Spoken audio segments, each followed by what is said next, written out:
I wanted to send this little message about my new book, which is called Hamnet, which I'm very happy with the cover. It's very beautiful, isn't it?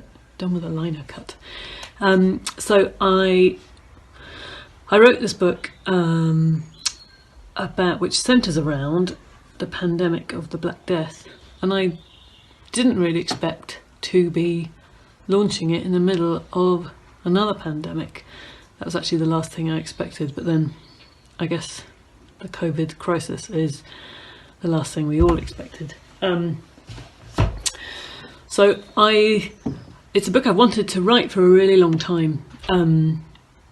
I first heard about the existence of Hamnet and the fact that Shakespeare had a son called Hamnet, which is basically the same name in parish records in Stratford. The two names are interchangeable in the 16th century, Hamnet and Hamlet.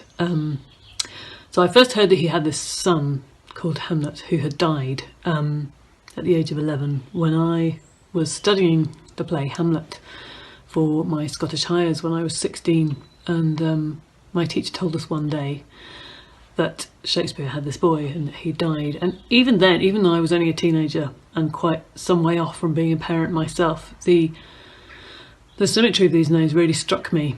And for a man who is so mysterious to us and so little is known about him in his actual life, Shakespeare, to call a play and probably his greatest tragic anti-hero after his dead son, to me seemed to speak volumes. It seems like an enormous sign somehow. I'm not quite sure what it is, but then there's so much about Shakespeare that is uncertain, that we aren't sure about.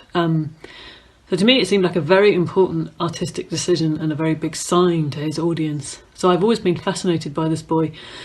And when I was at university, I studied literature and I read a lot of biographies and criticism about Shakespeare, obviously. And what always struck me actually is that Hamnet, the boy, is very overlooked and very underwritten.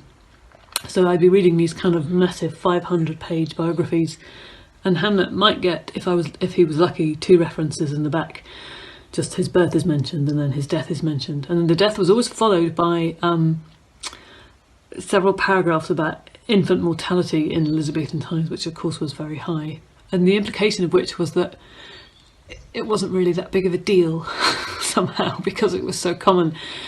And I don't know, it always seemed like a horrible presumption to make, that somehow, the death of this boy had not made an enormous impact on the family and on Shakespeare himself.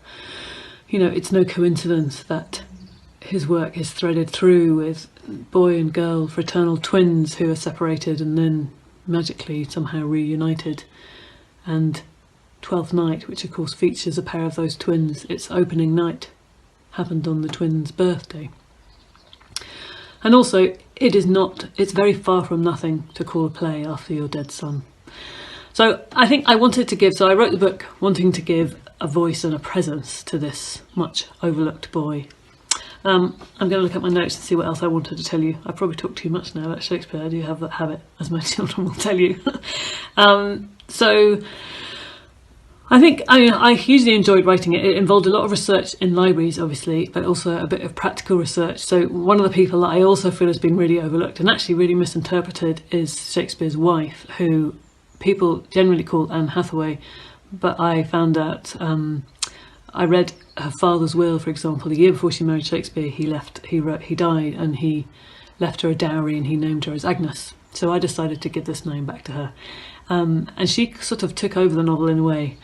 And I decided that for all the drama and brilliance and genius that was going on in London with Shakespeare and his career and his acting and his writing, I think I wanted to write about the presence of this enormous drama that was happening back in Stratford, the death of this child and the effect it all had on them.